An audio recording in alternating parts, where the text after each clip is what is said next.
May God's peace, mercy, and blessings be upon you, my dear brothers and sisters. I hope you are well, in good health and well-being. Today, we will talk about a very interesting topic. A topic that may change your life for the better. If you are a Muslim, your knowledge about Islam will increase even more. But if you are in a religion other than Islam, then welcome to the religion of goodness, love, brotherhood, and tolerance. With the spread of the correct image of the religion of Islam in foreign schools, I wanted to provide you with a true and clear definition of the religion of Islam. I hope you enjoy this video. First, definition of Islam.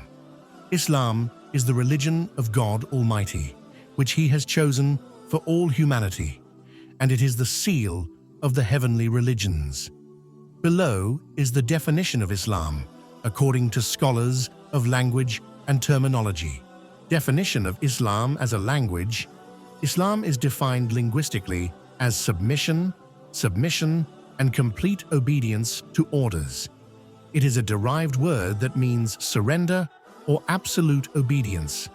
It is said that he who enters the religion of Islam becomes safer, or he who enters a state of peace. Islam as a term. It is complete obedience to the commands of God Almighty in all the apparent and hidden deeds of the heart that Islamic law has brought, like faith or the actions of the limbs. Like prayer, Islam includes belief, speech, and deeds. What is meant by Islam, if mentioned in conjunction with faith, is the actions that appear on the limbs, which are represented in the 5 pillars of Islam only, without the belief that is settled in the heart. Second, the pillars of Islam. The 5 pillars and pillars of Islam are as follows.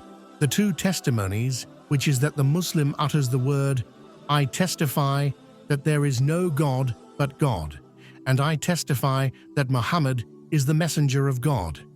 And this phrase is considered the main entrance to Islam, and means faith and certainty in God alone has no partner, and achieving sincerity and slavery in the unification of God Almighty, and the belief that God alone is worthy of worship. The second part of the 2 testimonies is that the Muslim acknowledges the prophethood of our Master Muhammad, peace and blessings be upon him, and that there is no prophet after him, and that he must be obeyed, loved, and imitated. Prayer. Prayer is the second pillar of Islam, and it is the greatest pillar after the 2 testimonies. It is the pillar of religion that is not done and is not complete except by it, and it is the link that binds the slave to his Lord, and God Almighty has obligated prayer on every adult sane Muslim, 5 prayers imposed on him by day and night. إن الصلاة كانت على المؤمنين كتابا.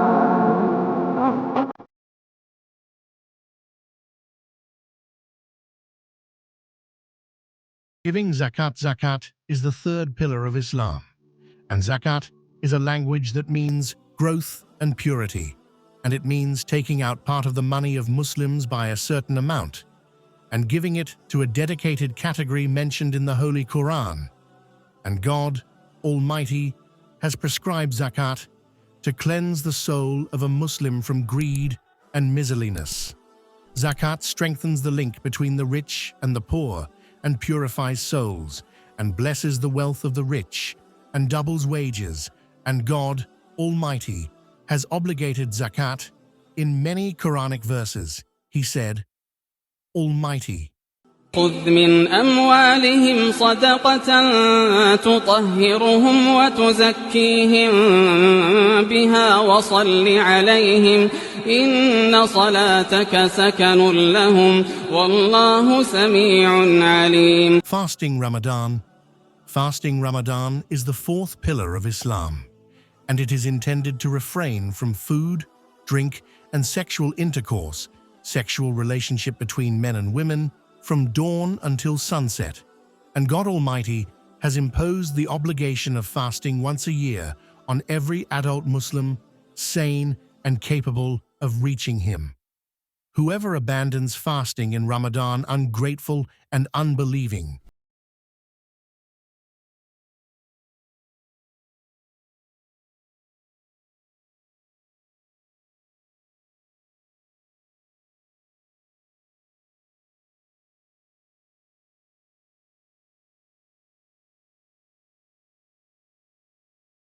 Allah has prescribed fasting for His servants in order to refine souls, train the soul in patience, and restrain them from sins and immorality. Hajj is the fifth and last pillar of Islam, and Hajj is the purpose of the sacred house of God, and the performance of special work at a special time with specific and special strips. 10.